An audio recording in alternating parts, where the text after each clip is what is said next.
به نام خدا، با عرض سلام و خسته نباشید خدمت همکاران عزیز و گرامی. با توجه به اهمیت روزافزون استفاده از الکتروکوتری و الکتروسرجری در اقدامات اینترونشن تصمیم گرفتم مجدد در مورد موارد بیسیک این قضیه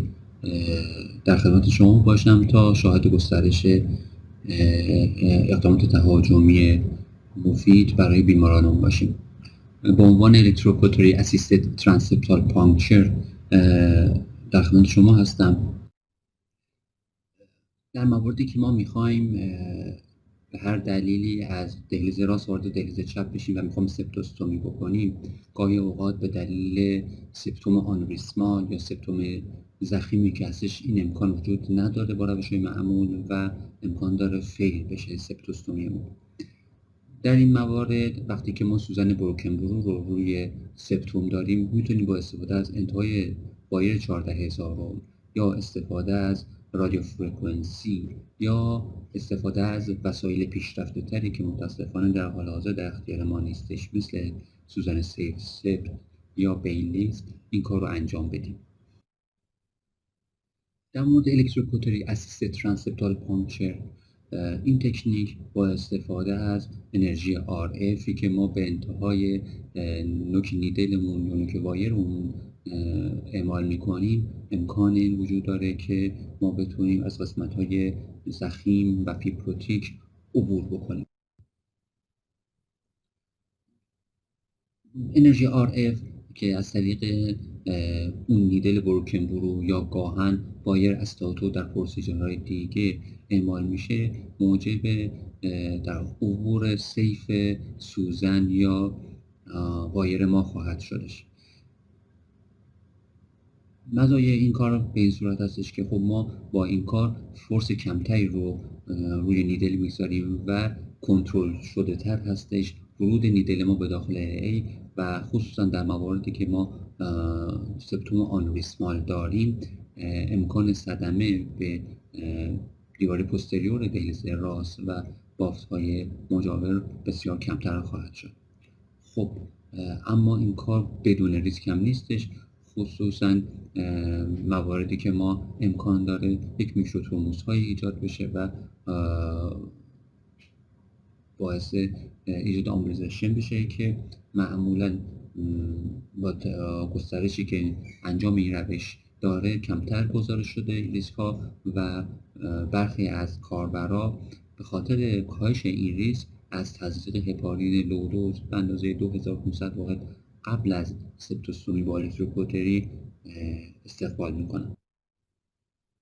در حال حاضر الکتروکوتری یا به وسیله تجهیزات پیشرفته مانند بیلیس یا سیف سپت استفاده میشه، یا همونطور که عرض کردم به وسیله تجهیزات الکتروکوتری معمول که در اتاق‌های عمل یا کت لب موجود هست مورد استفاده قرار میگیره. به این صورت هستش که ما ابتدا دستگاه الکتروکوتری رو پدهاش رو پشت بیمار و یا پشت پای بیمار میچسبونیم، سپس دستگاه الکتروکوتری رو روی مود کاتینگ میذاریم، در درجه 30 تا 50 قرار میدیم و سپس بعد از اون که نیدل بروکنبرو ما در محل مناسب قرار گرفتش، تنتینگ مناسب رو داشتیم، قسمت فلزی در قلم رو روی نیدل اون قرار میدیم و همونطور که میبینید دست ما آسیب نمیبینه هنگام الکتروکوتری، و وقتی که نیدل در جای خودش مناسب قرار گرفته دکمه کات رو فشار میدیم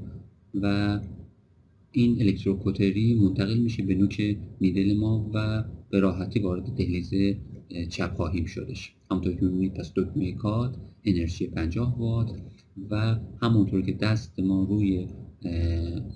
نیدل هستش همون موقع هم انرژی اعمال میشه و نیازی به جدا کردن دست از محل نیدل نیستش و نه گرمای شما احساس خواهید کرد و نه مشکل دیگه شما احساس خواهید کرد و به راحتی این انرژی به داخل سپتوم بین دهلیزی منتقل میشه. ما اینجا خب نیدل بروکن رو استفاده میکنیم، اما در روش‌های دیگه‌ای مانند بازیلیکا، لمپون، اونها وایر استاتو داریم و این انرژی به همین نحو از طریق وایر استاتو به داخل لیفلت‌های آئورت، میترال و یا در روش ترانسکاوال تاوی که ما میخوایم از IVC وارد آئورت بشیم، مانند همین روش این انرژی الکتروکوتری از طریق وایر استاتو به داخل IVC و آئورت اعمال میشه. ما وایر استاتو همونطور که عرض کردم یا میتونیم وارد IVC و SVC بشیم، IVC و آلت بشیم و یا روش بازیلیکا و لامپون لثه کنیم لیفلت های آلت یا میترال رو. با تشکر از توجه شما، انشالله که موفق و پیروز و سلامت باشید.